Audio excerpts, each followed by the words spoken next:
Welcome to HoodChampionBoxing Sports. In boxing, you find a way to win or you find a way to lose. Hey, some people are going to be shocked at this, but I've talked about it before, but I think this is a great opportunity to kind of revisit some of the things I pointed out about Kinahan and about some of these fighters. But when you look at what's going on right now, the whole day of reckoning out there in Saudi Arabia, and you see all of the boxers involved, right? It's pretty impressive to see how the Saudis can get so many different heavyweights out there to fight, and for them all to seem to be extremely happy just to be on the fight card. It doesn't even matter if they're the first fight, the last fight, they all seem to be happy. No one's complaining, and obviously it has a lot to do with the kind of money they're getting paid. But coming full circle, I read a couple posts out there on social media where some people are kind of shocked that Deontay Wilder, out of all the PBC fighters, right, that he ended up out there in Saudi for this fight card. And I happened to tell him, well, look, Frank Sanchez is there. So, hold your horses. And I said, I'm sure Andy Ruiz would have been there. I know he right now is kicking himself in the butt. I know he had surgery on his hand or his shoulder or something. But I would think that maybe Andy Ruiz would have been there, because Andy Ruiz, although he could have made better decisions when it comes to agreeing or disagreeing to fights, Andy Ruiz is still a key player in the heavyweight division. But back on Wilder, right? So we know that there would have been maybe Wilder, Sanchez, and maybe Ruiz, right? But this is the thing.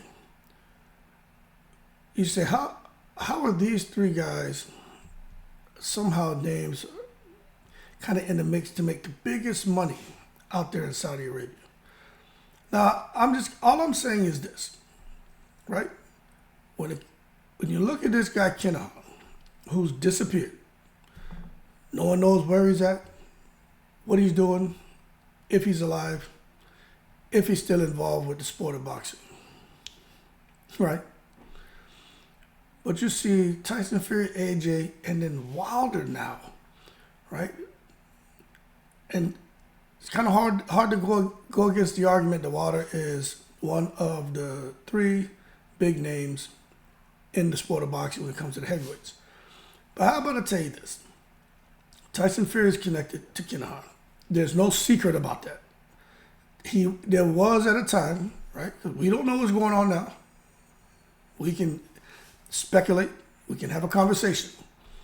But what we know for a fact is there was a time where Tyson Fury had a relationship with Kinahan.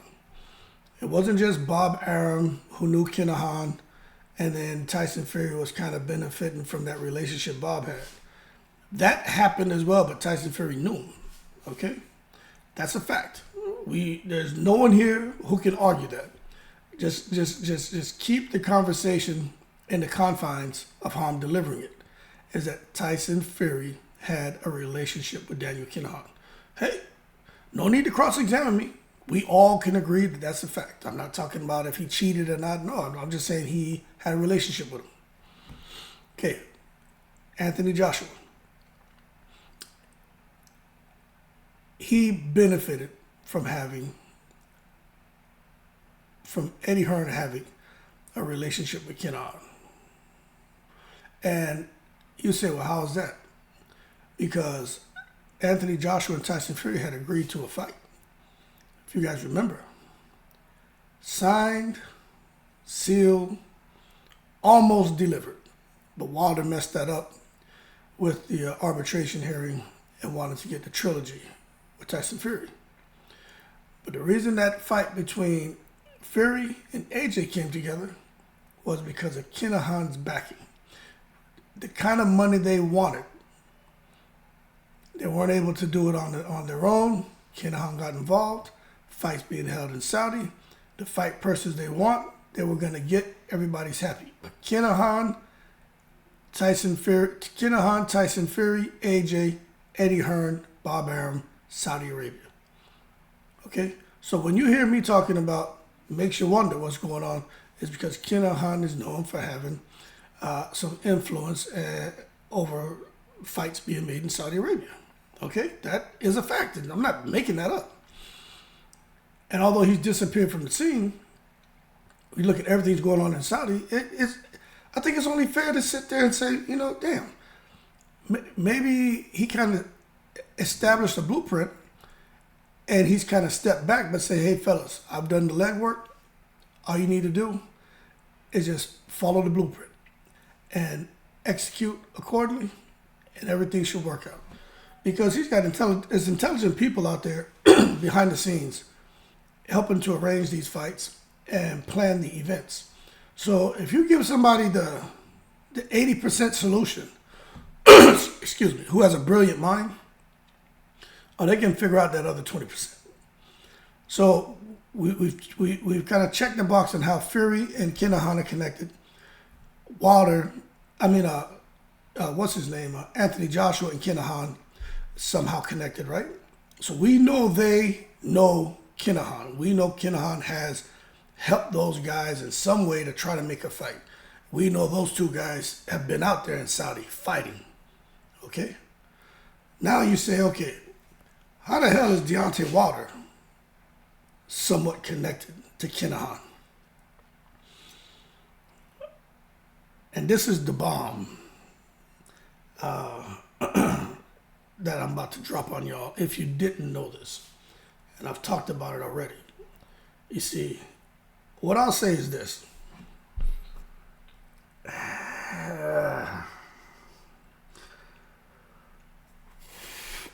me tell you something. I don't even know what to believe no more. When it comes to money, when it comes to money, man,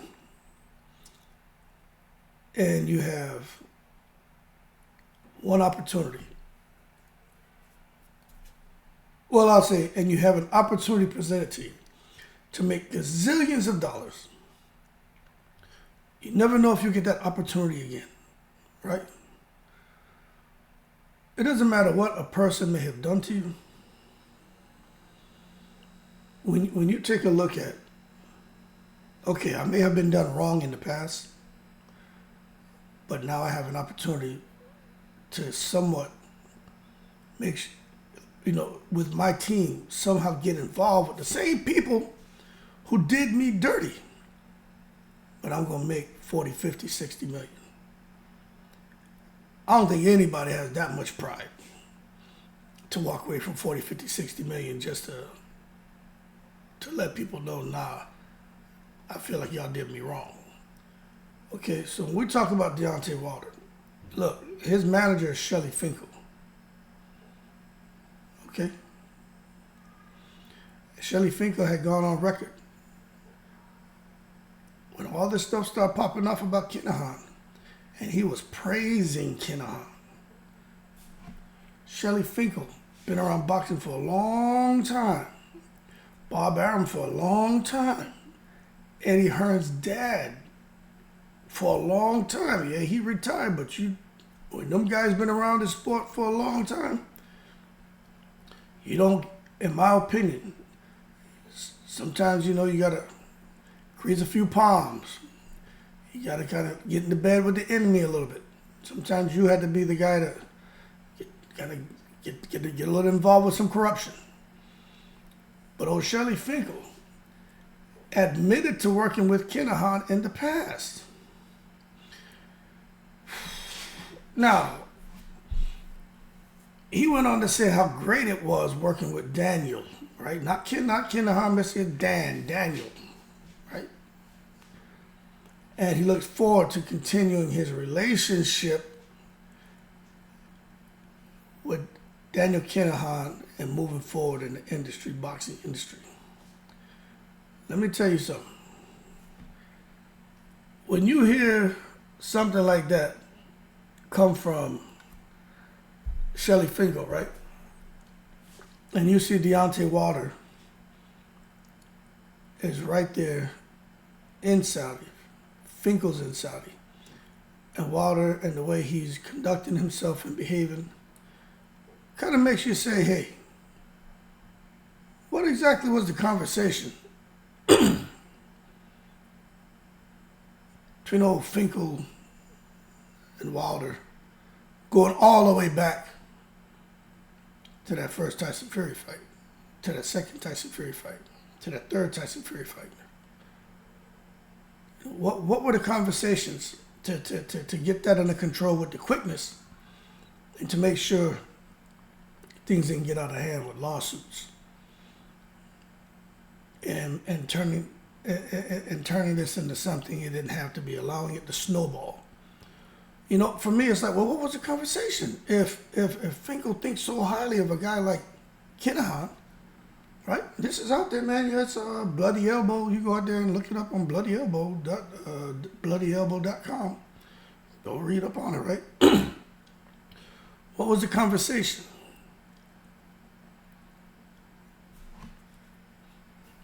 It just makes, when I look at this, it just makes me want to ask more questions. And at the end of the day, all these guys, in some way, connected to Kinahan, whether directly or indirectly. But when you look at the way two of them have been benefiting financially, and the third, Wilder, is about to benefit financially, hey, maybe the stars just lined up and they're that great of human beings and boxers and have that, they just have great teams. And that's how they're able to these three in particular, to make the kind of money that two of them have made already in Saudi and the third one's about to make. Maybe they're that great. Or maybe it's something else. I don't know. But what I do know is there's a common thread amongst all three of those guys. And that common thread is Daniel Kinahan. Y'all take that how you want. Everything I just told you is a fact. Whether it's a direct relationship or involvement in the past or presently, there was some kind of, they benefited somehow from either them or their team knowing that man. Now, as far as what's going on in Saudi right now, it is my opinion that those past relationships, that maybe there's still some benefits that derive from past relationships. Because my understanding, according to, everyone in boxing, that no one at all has any dealings with Daniel Kinahan, at least right now. So that's what it is. But we'll see what happens in the future, and especially next year, because next year is the big trial for Daniel Kinahan. We're going to see just how much gets covered and who gets called to come in there and testify. I know Bob Arum has to. We're going to see just how much information people have been able to unearth and what's going to be delivered during the trial. And, we could have one of them Puff Daddy. Cassie came out on Puff Daddy within one day. That man paid that woman some money. Said, don't say nothing else. You saw Surviving R. Kelly. They brought him down. You just don't know what's going to happen next year when people get uncomfortable and start talking. But that being said, glad these guys are making real dough. But for those of you who are out there wondering how the hell Wilder, Fury, and AJ seem to be the chosen three, hey, I don't know. But I just thought it was interesting that there's a common denominator here. So it is what it is. Y'all keep cool. I'm in the breeze.